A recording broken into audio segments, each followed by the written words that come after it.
জেলাতেই শুষ্ক আবহাওয়া বিরাজ করছে।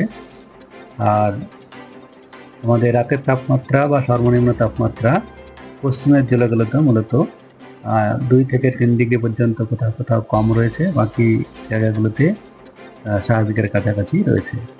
এখন আমাদের আগামী 7 দিনের যা পূর্বাভাস, তাতে আগামী 7 দিনেই পশ্চিমবঙ্গের সমস্ত জেলাতে শুষ্ক আবহাওয়া থাকবে।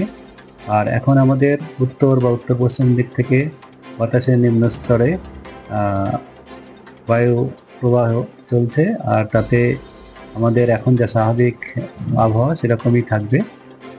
আগামী 7 দিনই সমস্ত জায়গাতেই শুষ্ক আবহাওয়া থাকবে। আর রাতের তাপমাত্রা বা সর্বনিম্ন তাপমাত্রা স্বাভাবিক বা স্বাভাবিকের থেকে কোথাও কোথাও 1-2 ডিগ্রি কম থাকার সম্ভাবনা রয়েছে।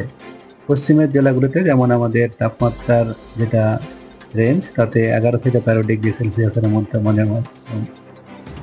11 থেকে 13 ডিগ্রি সেলসিয়াসের মধ্যে থাকবে বেশিরভাগ জায়গাতেই। আর আমাদের উপকূল অঞ্চলের জেলাগুলিতে 14 থেকে 16 এই রেঞ্জে থাকার সম্ভাবনা রয়েছে।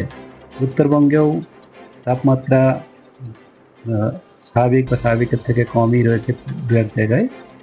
আর উত্তরবঙ্গে যেমন আমাদের হিল রিজনে স্বাভাবিকই রয়েছে। দার্জিলিংয়ে 4.5 ডিগ্রি সেলসিয়াস